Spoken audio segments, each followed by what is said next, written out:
Welcome to CJ TV. CJ టీవీలో ప్రతిరోజు మనం సినిమా వార్తలు తెలుసుకుంటున్నాం కదా. అదే క్రమంలో ఈ రోజు కూడా ప్రముఖ దినపత్రికల్లో వచ్చినటువంటి సినిమా పేజీ వార్తల్ని చూసేద్దాం. ముందుగా ఈనాడు సినిమా పేజీ. మెరుపు వేగంతో ఉస్తాద్ భగత్ సింగ్. ఒకవైపు ఉప ముఖ్యమంత్రిగా బాధ్యతలు నిర్వహిస్తూనే మరోవైపు తన సినిమాల ప్రచార కార్యక్రమాలని, చిత్రీకరణ పనుల్ని పరుగులు పెట్టించారు పవన్ కళ్యాణ్. ఇటీవల ప్రేక్షకుల ముందుకొచ్చిన హరిహర వీరమల్లు కోసం విస్తృతంగా ప్రచార కార్యక్రమాల్లో పాల్గొన్న విషయం తెలిసిందే. మరోవైపు ఉప ముఖ్యమంత్రిగా కేబినెట్ సమావేశాలకి హాజరయ్యారు. మధ్యలో తన కొత్త చిత్రం ఉస్తాద్ భగత్ సింగ్ చిత్రీకరణలో కొనసాగించారు. హరీష్ శంకర్ తెరకెక్కిస్తున్న ఈ సినిమా చిత్రీకరణ ప్రస్తుతం హైదరాబాద్ లో జరుగుతోంది. పవన్ కళ్యాణ్ ఇతర తారాగణంపై ఇటీవల పతాక సన్నివేశాలని తెరకెక్కించారు. భావోద్వేగంతో కూడిన కొన్ని సన్నివేశాలతో పాటుగా నభాకాంత నేతృత్వంలో కీలకమైనటువంటి యాక్షన్ ఘట్టాలని తెరకెక్కించారు. పవన్ కళ్యాణ్ అత్యుత్తమ నటనా ప్రదర్శనతో ఈ సన్నివేశాలు ఎంతో అద్భుతంగా వచ్చాయని, అభిమానులతో పాటు మాస్ ప్రేక్షకులు, యాక్షన్ ప్రియుల్ని మరింత మెప్పిస్తాయని నిర్మాతలు చెప్పారు. మైత్రి మూవీ మేకర్స్ పథకంపై నవీన్ ఎర్నేని, వై రవిశంకర్ నిర్మిస్తున్న ఈ చిత్రంలో పవన్ కళ్యాణ్ కి జోడీగా శ్రీలీల, రాశి ఖన్నా నటిస్తున్నారు. ఈ చిత్రానికి సంగీతం దేవి శ్రీ ప్రసాద్. ఇది పవన్ కళ్యాణ్ సంబంధించిన ఉస్తాద్ భగత్ సింగ్ సంబంధించినటువంటి తాజా అప్డేట్. పవన్ కళ్యాణ్ ఎప్పుడు లేనట్లుగా ఈసారి హరిహర వీరమల్లు సినిమా ప్రమోషన్ లో ఎలా ఉన్నారో, ఎలా పాల్గొన్నారో మనకు తెలుసు. ఒక పక్కన కేబినెట్ మీటింగ్స్ కు వెళ్తూ రాజకీయాలను కూడా ఎప్పటికప్పుడు అప్డేట్స్ తీసుకుంటూ స్పందిస్తూ, అలానే సినిమాలకు సంబంధించి కూడా సినిమా ప్రమోషన్లలో ప్రీ రిలీజ్ ఈవెంట్స్ అటు ఆంధ్ర, ఇటు తెలంగాణ, అలానే సక్సెస్ మీట్లో కూడా ఈసారి ప్రతి ఒక్క పత్రికలకి, ఇంపార్టెంట్ యూట్యూబ్ ఛానల్స్ కూడా ప్రత్యేకమైన ఇంటర్వ్యూస్ కూడా ఇచ్చారు. ఇది మనం చాలా ఆలోచించాల్సిన విషయం. ఎందుకంటే ఇప్పటికి కూడా చాలా మంది ఓన్లీ సినిమాల్లో ఉండేటువంటి హీరోలే ఇవ్వడానికి ఇబ్బంది పడేటువంటి పరిస్థితుల్లో పక్కన రాజకీయాల్లో ఆ విధంగా మంత్రిగా, డిప్యూటీ చీఫ్ మినిస్టర్గా ఉన్నటువంటి పవన్ కళ్యాణ్ అన్ని ఛానల్స్ కూడా ఇంటర్వ్యూస్ ఇవ్వడం అనేది జరిగింది. ఎందుకంటే ఏఎన్ రత్నం గారు చాలా కష్ట నష్టాలకు వచ్చి 5 సంవత్సరాల సుదీర్ఘ కాలంలో తన పెట్టుబడి, ఆ ఇంట్రెస్ట్లు తడిసి మోపడైనటువంటి విషయం మనకు తెలిసిందే. ఇవన్నీ రావాలంటే సినిమా సక్సెస్ కావాలి. సినిమా సక్సెస్ కావాలంటే ప్రాపర్గా ప్రమోషన్ చేయాలనే ఉద్దేశంతో పవన్ కళ్యాణ్ ఎంతో సహకరించిన విషయాన్ని మనందరికీ తెలుసు. అయితే ఇప్పుడు ఉస్తాద్ భగత్ సింగ్ సంబంధించి కూడా మనం చూసినట్టయితే ఇక ఆయన సినిమాలు ఇప్పుడు కమిట్ అయినటువంటి సినిమాలు 2 ఉన్నాయి. ఉస్తాద్ భగత్ సింగ్, అట్లనే ఓజీ. ఉస్తాద్ భగత్ సింగ్ అయితే శరవేగంగా షూటింగ్ జరుపుకుంటుంది. హైదరాబాద్లో ఇచ్చిన సెట్లో ఫైట్ సీన్స్, అలానే కీలక సన్నివేశాలని చిత్రీకరించడం జరుగుతుంది. దీంట్లో పవన్ కళ్యాణ్ చాలా యాక్టివ్గా పాల్గొంటున్నారు అనేది ఇక్కడ వార్త. త్వరలో దాదాపుగా షూటింగ్ అయిపోయినట్టుగా అయితే మనకి వార్తలు వస్తూ ఉన్నాయి. త్వరలో దానికి సంబంధించిన రిలీజ్ డేట్ కూడా ప్రకటించేటువంటి అవకాశం అయితే మనకు కనిపిస్తూ ఉంది. ఇది ఉస్తాద్ భగత్ సింగ్ సంబంధించిన తాజా అప్డేట్. హలో డార్లింగ్ అంటున్నాడు ప్రభాస్ అండ్ పూరి జగన్నాథ్ సంబంధించి. ఇక్కడ అదే స్నేహబంధం, అంతే ఆత్మీయతతో ఒకరినొకరు పలకరించుకున్నారు. కథానాయకుడు ప్రభాస్, దర్శకుడు పూరి జగన్నాథ్, ఈ ఇద్దరి కలయికలో ఇదివరకు బుజ్జిగాడు, ఏక్ నిరంజన్ చిత్రాలు రూపొందిన సంగతి తెలిసిందే. సుదీర్ఘకాలం తర్వాత ప్రభాస్ ని ది రాజా సాబ్ సెట్ లో కలిశారు పూరి జగన్నాథ్. హలో డార్లింగ్ అంటూ ఒకరినొకరు హత్తుకుని ఆత్మీయంగా పలకరించుకున్నారు. హైదరాబాద్ లో ప్రస్తుతం ది రాజా సాబ్ చిత్రీకరణ సాగుతుంది. చార్మితో పాటు సెట్ కి వెళ్లిన పూరి ప్రభాస్ ని కలిసి ముచ్చటించారు. పూరి ప్రస్తుతం విజయ్ సేతుపతి కథానాయుడుగా ఓ చిత్రాన్ని తెరకెక్కిస్తున్నారు. పూరి జగన్నాథ్ గురించి గతంలో మనం చాలా మంది మాట్లాడారు. ముఖ్యంగా పూరి జగన్నాథ్ దర్శకత్వంలో వచ్చిన తర్వాత హీరోకి ఆ బాడీ లాంగ్వేజ్ కానీ, ఆ డైలాగ్ డెలివరీలో కానీ మార్పు అనేది మనం కొట్టచేటుగా కనిపిస్తుంది. పోకిరి తర్వాత మహేష్ బాబు, బుజ్జిగాడి తర్వాత ప్రభాస్, ఇలా దాదాపుగా మనం ఏ పెద్ద హీరోని తీసుకున్నా కూడా అంటే ఆ డైలాగ్ డెలివరీ చాలా న్యాచురల్ గా రావటం, ఆ యొక్క బాడీ లాంగ్వేజ్, ఆ డైలాగు, ఆ బాడీకి, ఆ వాయిస్ కి ఆ కనెక్షన్ అనేది కరెక్ట్ గా తీసుకొస్తాడు పూరి జగన్నాథ్ అంటారు. నిజంగా వాస్తవంగా కూడా అంటే ఓన్ తనకంటూ ఒక మనం బద్రీలో చూసాం, బద్రీనాథ్, నేను బద్రీనాథ్, నువ్వు నందా అయితే నేను బద్రీనాథ్ అనే డైలాగు. ఇవన్నీ కూడా వాళ్ళకి హీరోలకి, ఆ నటులకు ఉన్నటువంటి ఒక బాడీ లాంగ్వేజ్ తగ్గట్టుగా డైలాగ్స్ రాయడం అనేది పూరి జగన్నాథ్ కి పెట్టింది వెన్నతో పెట్టిన విద్య అని చెప్పవచ్చు. అదేవిధంగా ముఖ్యంగా ఆయన డైలాగ్ చెప్పించే విధానం చాలా న్యాచురల్ ఉండటం వల్ల natural body language, natural voice అది కూడా రావటం అనేది మనం చూస్తూ ఉన్నాం. ఇది మనకు బుజ్జిగాడితో పూరి జగన్నాథ్ సినిమా కంటే ముందు, పూరి జగన్నాథ్ సినిమా కంటే తర్వాత అన్నట్టుగా మనం నటుల్ని మనం అంచనా వేయవచ్చు. వాళ్ళ నటనలో కూడా చాలా న్యాచురాలిటీ అనేది వస్తుంది. ఈ క్రమంలోనే ప్రభాస్ డార్లింగ్, ప్రభాస్ మొదటి సినిమా వచ్చేసి బుజ్జిగాడు వాళ్ళ తర్వాత ఏక్ నిరంజన్ 2 సినిమాలకి దర్శకత్వం వహించారు ప్రభాస్ తోటి చేసినటువంటి. అయితే రీసెంట్గా ప్రభాస్ని కలిసినటువంటి పూరి జగన్నాథ్, అట్లే తన కో ప్రొడ్యూసర్గా ఉన్నటువంటి చార్మి, ఇద్దరు కలిసి వెళ్ళి ద రాజా సాబ్ సెట్లో ప్రభాస్ని కలవడం జరిగింది. దానికి సంబంధించిన ఫోటో అయితే ఇక్కడ మనం చూడొచ్చు. చాలా కాలం తర్వాత ప్రభాస్ కూడా చాలా ఎనర్జెటిక్ గాను చాలా స్లిమ్గా కనిపిస్తూ ఉన్నారు. సో ఇది పూరి జగన్నాథ్ ప్రభాస్ సంబంధించినటువంటి తాజా కలయిక సంబంధించినటువంటి న్యూస్. ఏమంటున్నారు, ముందున్నది ఆరంభాల జాతర. కొత్త సినిమాల విడుదలే కాదు, ప్రారంభాలు కూడా చిత్రసీమకి కావాల్సినంత సందడిని తీసుకొస్తుంటాయి. ప్రతి వారం 2-3 సినిమాలు బాక్సాఫీస్ దగ్గర విడుదల కోసం పోటీ పడుతున్నట్లుగానే అప్పుడప్పుడు కొత్త సినిమాలు పోటీ పడుతూ పట్టాలెక్కుతుంటాయి. రానున్న 2 నెలల్లో టాలీవుడ్ లో పలువురు అగ్రతారల సినిమాలు ప్రారంభం కానున్నాయి. ముహూర్తం వెతికే పని ఉన్నారు దర్శక నిర్మాతలు. అవేంటో ఒకసారి చూద్దాం. ఇక్కడ చిరంజీవి, బాలకృష్ణ, నాగార్జున ఇచ్చారు. ఈ ఏడాది సంక్రాంతి మినహా మిగిలిన సీజన్లు చెప్పగానే సాగాయి. చెప్పుకోదగ్గ స్థాయిలో సినిమాలు విడుదల కాలేదు. వస్తాయనుకున్న చాలా సినిమాలు వాయిదా పడ్డాయి. ఇప్పుడిప్పుడే బాక్సాఫీస్ దగ్గర కాస్త సందడి కనిపిస్తోంది. ఎప్పటి నుంచో వాయిదా పడుతూ వచ్చిన సినిమాలు ఒక్కటొక్కటిగా ప్రేక్షకుల ముందుకు వస్తున్నాయి. ఈ ఏడాది చివరి వరకు బాక్సాఫీస్ దగ్గర అడపాదడపా సందడి కొనసాగుతూనే ఉంటుంది. రానున్న 2 నెలల్లో కీలకమైన పలు సినిమాలు ప్రేక్షకుల ముందుకు వస్తున్నాయి. ఆ సందడికి కొత్త సినిమాల ఆరంభాల ఉత్సాహం కూడా తోడు కానుంది. రానున్న 2 నెలల్లో సీనియర్ హీరోలు చిరంజీవి, బాలకృష్ణ, వెంకటేష్, నాగార్జున సినిమాలతో పాటుగా ప్రభాస్ సినిమా కూడా ప్రారంభం కానుంది. గోపీచంద్, సుధీర్ బాబు, సందీప్ కిషన్, నాగశౌర్యులతో పాటుగా ఇంకా పలువురు యువ హీరోల సినిమాలు ఆగస్టు నెలలో పట్టాలెక్కేస్తున్నాయి. ఇక కథలు సిద్ధం. యువ హీరోలకి దీటుగా సీనియర్ తారలు సినిమాలు చేస్తున్నారు. వాళ్ళ జోరు చూసి యువ దర్శకులు ఉత్సాహంగా కథలు సిద్ధం చేస్తున్నారు. చిరంజీవి ఒకవైపు అనిల్ రావిపూడి దర్శకత్వంలో సినిమా చేస్తూనే మరోవైపు విశ్వంబర సినిమాని పూర్తి చేశారు. ఇవి కాకుండా శ్రీకాంత్ ఓదిల దర్శకత్వంలో సినిమాకి బాబీ సిద్ధం చేసిన కథకి పచ్చజెండా ఊపారు చిరంజీవి. ప్రస్తుతం అనిల్ రావిపూడి దర్శకత్వంలో చేస్తున్న సినిమా పూర్తవగానే బాబీ దర్శకత్వంలో సినిమాతో రంగంలోకి దిగుతున్నారు చిరంజీవి. విజయవంతమైన వాల్తేరు వీరయ్య తర్వాత చిరంజీవి, బాబీ కలయికలో రూపొందుతున్న చిత్రం ఇది. మైత్రి మూవీ మేకర్స్ నిర్మిస్తుంది. ఆగస్టులో కానీ సెప్టెంబర్లో కానీ ఈ సినిమా మొదలయ్యే అవకాశాలున్నాయి. ఆ తర్వాత శ్రీకాంత్ ఓదెల దర్శకత్వంలో సినిమా మొదలవుతుంది.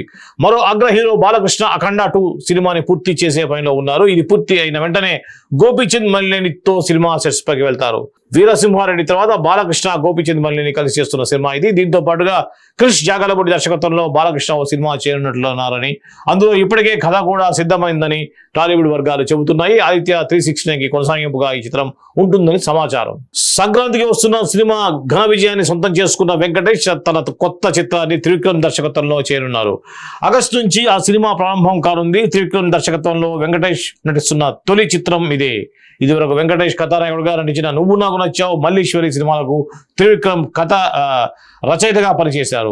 అగ్ర కథానాయకుడు నాగార్జున ఇటీవల కుబేర సినిమాతో సందడి చేశారు. ఆగస్టు 14న కూలీ విడుదలవుతోంది. ఇందులో నాగార్జున ప్రతినాయకుడిగా నటించారు.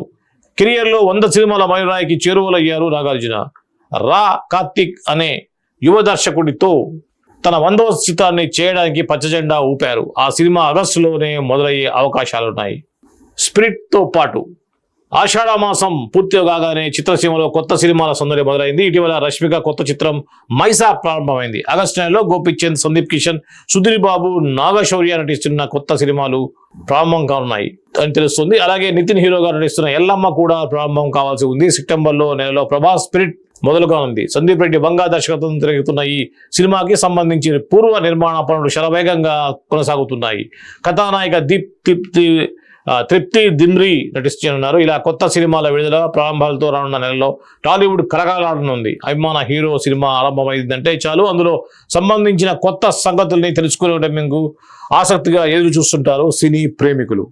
సో ఇది అంటే ఇప్పుడు మనం చూసాం మొదటి 6 నెలల్లో జనవరి మినహాయించి పెద్దగా కొత్త సినిమాలు అయితే పెద్ద సినిమాలు ఏమి రాలేదు. సక్సెస్ కూడా అంతగా లేవు. ఈ క్రమంలో మనం ఈ సెకండ్ హాఫ్ అంటే జూలై నుంచి ముఖ్యంగా ఆగస్టు మాత్రం చాలా సినిమాలు కొత్త సినిమాలు స్టార్ట్ కావడం కానివ్వండి, ఆల్రెడీ షూటింగ్లు ఉన్న వాటిని పూర్తి చేసుకోవడం కానీ జరుగుతూ ఉన్నాయి. ఈ క్రమంలోనే చిరంజీవి, బాలకృష్ణ, నాగార్జున, వెంకటేష్ ముఖ్యంగా ఈ ప్రధానమైన సీనియర్ హీరోలందరికి సంబంధించిన కూడా అప్డేట్స్ అయితే వచ్చాయి. ఈ ఆగస్టులో మనకి చాలా సినిమాలు సందడి చేస్తున్నాయి అనేది ఇక్కడ యొక్క ప్రత్యేక కథనంలో తెలియజేశారు. ఇకపోతే ఇక్కడ సమంత సంబంధించినటువంటి ఒక న్యూస్. నిత్యం యవ్వనంగా మెరిసిపోయే మన సినీ తారలు అందం, ఆరోగ్యంపై ప్రత్యేక శ్రద్ధ వహిస్తుంటారు. ఈ విషయంలో ముందు వరుసలో ఉంటుంది కథానాయక సమంత. వ్యక్తిగతంగా, వృత్తిపరంగా ఎంతో బిజీగా ఉన్న ఫిట్నెస్ కు ఎక్కువ ప్రాధాన్యత ఇస్తుంది. గతంలో జిమ్ లో 100 కిలోల బరువున్న బార్బెల్ ను సులువుగా ఎత్తి అభిమానుల్ని ఆశ్చర్యపరిచింది శామ్. తాజాగా డెడ్ హ్యాంగ్ ఛాలెంజ్ తీసుకుంది. 90 సెకండ్ల పాటు ఈ వ్యాయామం చేసింది. తాజాగా ఓ ట్రైనర్ సమంత స్వీకరించిన ఈ ఛాలెంజ్ గురించి వివరిస్తూ దానికి సంబంధించిన వీడియోను ఇన్స్టాలో ఇన్స్టా వేదికగా పంచుకున్నారు. మీరు ఎలా కనిపిస్తున్నారు అనేది విషయం కాదు, మీ వారసత్వం ఏమిటనేది కూడా ముఖ్యం కాదు. సెల్ఫీలు పంచుకోవడం కూడా ప్రాధాన్యత కాదు, ఎవరు చూడనప్పుడు మీరు ఎంత బలంగా ఉన్నారనేది ముఖ్యం అని వ్యాఖ్యలు జోడించారు. సమంత ఫిట్నెస్ సంబంధించి చాలా ఫిట్గా ఉంది, డౌట్ లేదు. కాకపోతే ఏంటంటే బాగా బక్క చిక్కినట్టుగా కనిపించడం వల్ల ఆ స్క్రీన్ మీద అంత అందంగా లేకుండా ఒక పేషెంట్ లాగా కనిపించేటువంటి అవకాశం ఉంది. సో తను 90 seconds ఛాలెంజ్ అంట, అదేదో దాని గురించి కూడా చెప్పారు. గతంలో ఆ టైట్ డ్రెస్ వేసుకొని చాలా ఇబ్బందికరమైనటువంటి డ్రెస్తో బయటికి రావడం, విలేకరులు ఫొటోస్ వీడియోస్ తీస్తుంటే వాళ్ళని వారించడం జరిగింది. సో దాని మీద కూడా కామెంట్స్ కూడా మరీ చాలా బాగా, అంటే skin tight shirt gym suit వేసుకున్నటువంటి సమంతకు సంబంధించినటువంటి ఫోటోలు వీడియోలు వైరల్ కావడం మనం చూసాం. తను ఏముంటుందంటే తను చాలా ఫిట్గా ఉన్నాననేది చెప్తోంది, ఆరోగ్యంగా కూడా ఉన్నానని చెప్పి తను తెలియజేస్తుంది. దీనికి సంబంధించి ఒక ఫోటో వేసి అది రాశారు. ఇక మేమంతా మీకు తోడుగా ఉంటాము. ఇది శివరాజ్ కుమార్ సంబంధించి నిన్న మనం అనుకున్నాం. ఈమె రమ్య అభిమన్యు సినిమాతో తెలుగు ప్రేక్షకుల పరిచయమైన కన్నడ నటి రమ్య రేణుకా స్వామి హత్య కేసుపై దర్శన్ ఫ్యాన్స్ తనను కూడా వేధించారని, రేణుకా స్వామికి వారికి ఎలాంటి తేడా లేదంటూ ఇటీవలే ఓ పోస్ట్ పెట్టింది. అప్పటి నుంచి ఆ పోస్టుకు నిరసనగా దర్శన్ అభిమానులు తనకు అసభ్యకరమైనటువంటి కామెంట్స్ పెడుతున్నారని ఆమె ఆవేదన వ్యక్తం చేసిన సంగతి తెలిసిందే. తన ఇన్స్టాగ్రామ్ ఖాతాకు పంపిస్తున్న అశ్లీల సందేశాలు, బెదిరింపులకు సంబంధించిన స్క్రీన్ షాట్లను సైబర్ క్రైమ్ పోలీసులకు అందించారు. ఈ నేపథ్యంలో రమ్యకు మద్దతుగా కన్నడ కథానాయకుడు శివరాజ్ కుమార్ నిలిచారు. ఇలాంటి చర్యలు ఎంతమాత్రం ఆమోదయోగ్యం కాదంటూ ఇన్స్టా వేదికగా ఓ పోస్ట్ పెట్టారు. రమ్యకు వ్యతిరేకంగా పెడుతున్న పోస్టులు, వాడిన పదాలను నేను ఖండిస్తున్నా. ఏ మహిళ గురించి కూడా అలా మాట్లాడడం సరికాదు, దానికి మనం సహించకూడదు. మహిళలు తల్లిగా, అక్కగా, కూతురిగా, భార్యగా, అన్నిటికంటే ముందుగా ఓ వ్యక్తిగా గౌరవించడం ముఖ్యం. సామాజిక మాధ్యమం ఒక బలమైన అస్త్రం, దానిని తమ అభిప్రాయాలను వ్యక్తపరిచేందుకు ఉపయోగించాలి. అంతేగాని అసభ్య పదాలు, నిందలు, ద్వేషం లాంటి వాటిని దూరంగా ఉండాలి. నువ్వు ఎంచుకున్న మార్గం సరైనది రమ్య, నీకు మేమంతా తోడుగా ఉంటాము అని ఆ పోస్ట్లో రాసుకొచ్చారు. ఇది సీనియర్ నటులు చేయాల్సిన పని అది. ఎందుకంటే కన్నడలో రాజ్ కుమార్ ఫ్యామిలీకి ఎటువంటి ఆదరణ ఉందో తెలుసు. అలానే వాళ్ళ కుమారులు కూడా స్టార్స్గా ఉన్నారు. ఈ క్రమంలో శివరాజ్ కుమార్ స్పందించిన తీరు ఏదైతుందో చాలా గొప్ప విషయం. ఒక లేడీకి ఆ విధంగా చేయటం అనే దర్శన్ గురించి మాకు తెలుసు. దర్శన్ రేణుకా స్వామి అనేటువంటి ఒక వ్యక్తిని వాళ్ళు ఏ విధంగా అయితే మర్డర్ చేయటం అనేది మనం చూసారు. శిక్షలో పడింది, శిక్షలో ఉన్నారు ఆయన. ఈ క్రమంలోనే ఆయన సంబంధించినటువంటి ఒక పోస్టు నటి రమ్య పెట్టడం, రమ్య పెట్టిన దానికి అభిమానులు ఆగ్రహంతో అతని కాదు, రేణుకా స్వామిని కాదు, నిన్ను చంపాల్సింది అని చెప్పేసి మాట్లాడటం అనేది కొద్దిగా చాలా ఇబ్బందికరమైనటువంటి పరిస్థితిలో ఉంది. ఇప్పుడు ఇన్స్టాలో కూడా కంటిన్యూగా ఆమెకి బూతు మెసేజ్లు పెడుతున్నారని చెప్పేసి ఆమె ఆ స్క్రీన్ షాట్ తీసుకొని బెంగళూరు పోలీసులకి, కర్ణాటక పోలీసులకి ఆమె ఇవ్వడం జరిగింది. దీని మీద దర్యాప్తు జరుగుతూ ఉంది. ఈ సందర్భం నుంచి శివరాజ్ కుమార్ తనకి మద్దతుగా నిలవడం అనేది ఎంతైనా కూడా సినిమా ఇండస్ట్రీ తరఫున మంచి సపోర్ట్ ఉన్నట్టుగానే మనం భావించవచ్చు. సాక్షి సినిమా రాజా సాబ్తో పురి సాబ్, ఇది ఆల్రెడీ మనం అనుకున్నాం. ఇక జనతా కా థియేటర్, ఇది చూద్దాం. ఏదో అమీర్ ఖాన్ సాహసోపేతమైన నిర్ణయం తీసుకున్నారు. తాను హీరోగా నటించిన సితారే జమీన్ పర్ సినిమాను ఓటీటీ సంస్థలకు అమ్మకుండా పే ఫర్ వ్యూ డబ్బు చెల్లించి చూడడం విధానంలో యూట్యూబ్ ప్లాట్ఫామ్లో స్ట్రీమింగ్కు ఏర్పాటు చేశారు. ముంబైలో జరిగిన విలేకరుల సమావేశంలో అమీర్ ఖాన్ మాట్లాడుతూ, మన దేశంలో 2-3% మంది మాత్రమే మూవీస్ చూసేందుకు థియేటర్స్కు వెళ్తున్నారు. కానీ ఒక్క రోజులోనే దాదాపు 50 కోట్ల మంది భారతీయులు యూట్యూబ్ని వినియోగిస్తున్నారు. అలాగే ప్రపంచవ్యాప్తంగా డిజిటల్ యూపీఐ చెల్లింపుల్లో భారతదేశం ముందు వరుసలో ఉంది. ఇలాంటి పరిస్థితుల్లో నా సినిమాలు, నా ప్రతిభ ఆడియన్స్కు చేరువయ్యేలా యూట్యూబ్ని వినియోగించుకోవాలనుకుంటున్నాను. మనం థియేటర్కి వెళ్తే ఒకసారి డబ్బులు చెల్లించి ఒకసారి మాత్రమే సినిమా చూస్తాం. ఈ విధానాన్ని నేను ఫాలో అవుతున్నాను. అమీర్ ఖాన్ టాకీస్ జనతా కా థియేటర్ ఛానల్లో అమీర్ ఖాన్ ప్రొడక్షన్స్ పై నిర్మించిన మరికొన్ని సినిమాలు కూడా పే ఫర్ వ్యూ విధానంలో స్ట్రీమింగ్ అవుతాయి. నేను నటించిన సితారే జమీన్ పర్ సినిమాను ఒక్కసారి వీక్షించేందుకు ₹100 నిర్ణయించాం. ఆగస్టు 1 నుంచి ఈ చిత్రం స్ట్రీమింగ్ అయ్యేలా ఏర్పాటు చేశాం. కొన్ని విదేశాల్లోనూ ఈ చిత్రం స్ట్రీమింగ్ అవుతుంది. కాకపోతే ధరలో మార్పు ఉంటాయి. పెద్ద కంపెనీలు పరోక్షంగా ఓటీటీలను ఉద్దేశిస్తూ ఇచ్చే 125 కోట్లు నాకు వద్దు. ప్రేక్షకుడు ఇచ్చే ₹100 చాలు. పే ఫర్ వ్యూ విధానంలో నేను ఎంత లాభపడతానో తెలియదు, కానీ ఓటీటీ వల్ల మాత్రం సినిమా రంగం ఇబ్బంది పడుతుంది అన్నారు. ఇది ఒక కొత్త ప్రయత్నం అని చెప్పవచ్చు. కానీ ఎంతవరకు సక్సెస్ అవుతుంది? ఎందుకంటే ఓటీటీలో ఉంటేనే సెక్యూర్ లేదు, దాన్ని డౌన్లోడ్ చేసుకోవడము, రకరకాల యాప్స్ ద్వారా కానివ్వండి, ఒక సైట్లలో కూడా ఈ యొక్క సినిమాలను పెట్టడం మనం చూస్తూ ఉన్నాం, పైరసీ రావడం అనేది. అలాంటిది ఈయన 100 రూపాయలు పెట్టి వాడు దాన్ని తీసుకొని దాన్ని రికార్డ్ చేసుకొని దాన్ని విచ్చలవిడిగా సైట్లో పెట్టేటువంటి అవకాశం ఉంటుంది. సినిమా థియేటర్లో వచ్చేటువంటి సినిమాలనే కెమెరాతో షూట్ చేసి వివిధ వెబ్సైట్లో పెడుతున్నటువంటి ఈ టైంలో మరి 125 కోట్ల దాదాపుగా, అంతే కదా, 125 కోట్లు ఓటీటీ ఇస్తానంటే అది నాకు అవసరం లేదు, 125 కోట్లు నాకు అవసరం లేదు, జనాలు ఇచ్చేటువంటి, ప్రేక్షకులు ఇచ్చేటువంటి 100 రూపాయలు చాలా నాకు అంటున్నారు. మరి ఇది ఒక సాహసోపేతమైనటువంటి నిర్ణయంగా చెప్పొచ్చు. ఓటీటీ సంస్థలకు వ్యతిరేకంగా అమీర్ ఖాన్ చేస్తున్నటువంటి ఈ యొక్క కార్యక్రమం ఎంతవరకు సక్సెస్ అవుతుందో మరి వేచి చూడాల్సిందే. అవన్ జావన్, హృతిక్ రోషన్, ఎన్టీఆర్, కియారా అద్వానీ ప్రధాన పాత్రలో నటించిన spy action movie War 2 Ayan Mukerji దర్శకత్వం, యశ్రాజ్ ఫిల్మ్ పతాకంపై ఆదిత్య చోప్రా నిర్మించిన ఈ చిత్రం తెలుగు, తమిళ, హిందీ భాషల్లో ఆగస్టు 14న రిలీజ్ కానుంది.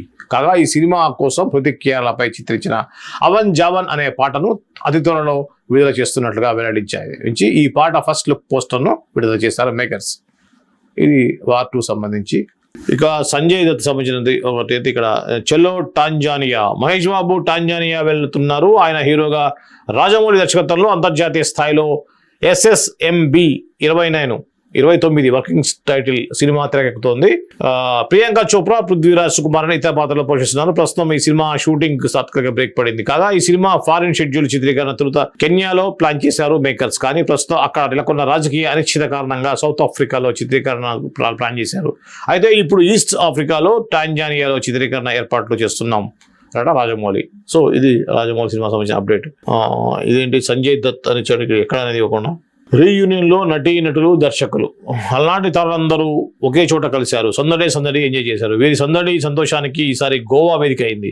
80వ దశకంకి 90వ దశకానికి చెందిన నటులు, సాంకేతిక నిపుణులు రీయూనియన్ పేరుతో సంవత్సరానికి ఒక్కసారి కలిసి సందడి చేస్తుంటారు. ఈ విషయంలో తెలిసింది. తాజాగా 90వ దశకానికి చెందిన తారలు గోవాలో రీయూనియన్ పార్టీ చేసుకున్నారు.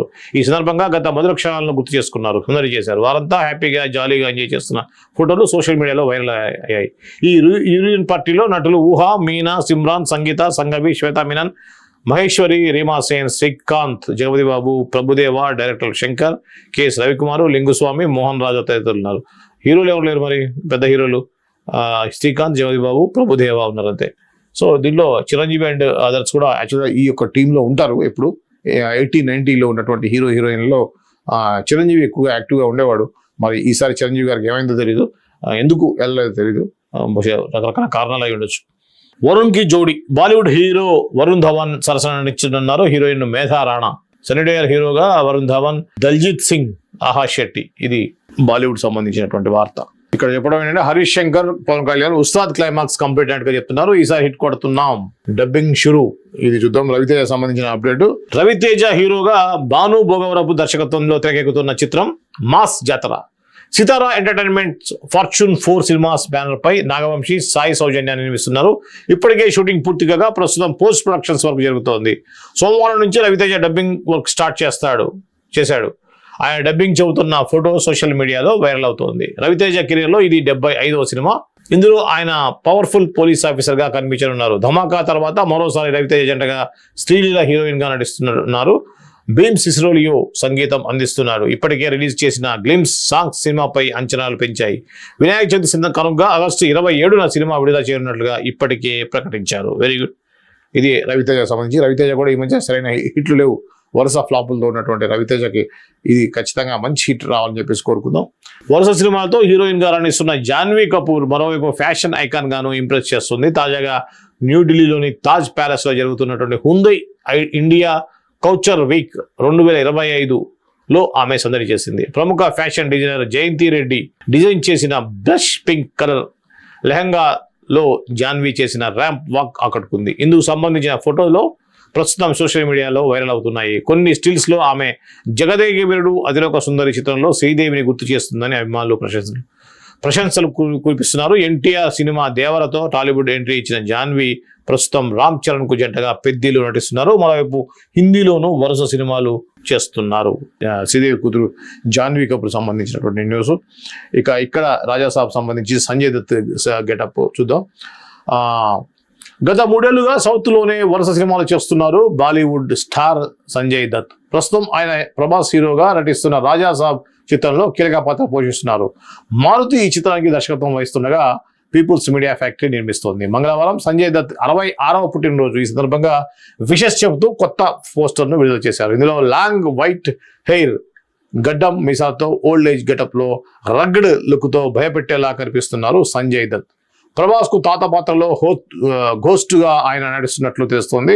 హీరో ప్రభాస్ ఈ పోస్టర్ ను ఇన్స్టాగ్రామ్ లో షేర్ చేస్తూ సంజు బాబాకి తో కలిసి స్క్రీన్ షేర్ చేసుకోవడం ఆనందంగా ఉందంటూ బర్త్డే విషెస్ తెలియజేశారు. మాళవిక మోహన్, నిధి అగర్వాల్ హీరోయిన్గా నటిస్తున్న ఈ చిత్రానికి తమన్ సంగీతం అందిస్తున్నారు. హారర్ కామెడీ థ్రిల్లర్ గా తెరకెక్కుతున్న ఈ చిత్రం డిసెంబర్ 5న విడుదల కానుంది. టైం ఉంది, బట్ ఏదైనా కూడా ఈ యొక్క సంజయ్ దత్ గెటప్ అనేది ప్రభాస్ కి తాతగా ఒక హారర్ లో ఆల్రెడీ మనం చూసాం. ఒక బిల్డింగ్ లో ఏ విధంగా అయితే ఆ హారర్ సన్నివేశాలని ఒక చూపించారో మనం చూసాం. దాంట్లో తాతగా నటిస్తున్నారు సంజయ్ దత్. ఈసారి హిట్ కొడతాం, ఇది గత 3 రోజుల నుంచి వినిపిస్తున్నారు. అదే వార్త. ఇది కూడా birthday treat ready, Bujjigadu, Ustaad Bhagat Singh. ఇది ఈ రోజు ప్రముఖ దినపత్రికల్లో ఉన్నటువంటి సినిమా పేజీ వార్తలు. మా ఛానల్ని ఇప్పటిదాకా మీరు సబ్స్క్రైబ్ చేయనట్టయితే ఇమీడియట్ గా సబ్స్క్రైబ్ చేసుకోండి, మమ్మల్ని ఎంకరేజ్ చేయండి. ఇలాంటి సినిమా వార్తలు రకరకాలుగా మన ఓన్లీ పేపర్లోనే కాకుండా ప్రత్యేక కార్యక్రమంలోను, ఇంటర్వ్యూస్లోను, వార్తల్లోనూ మీకు ఎప్పటికప్పుడు మీకు అప్డేట్ ఇస్తూ ఉంటాము. ఖచ్చితంగా ఛానల్ని సబ్స్క్రైబ్ చేసుకోండి. అలానే బెల్ ఐకాన్ని క్లిక్ చేయడం ద్వారా నోటిఫికేషన్స్ని పొందండి.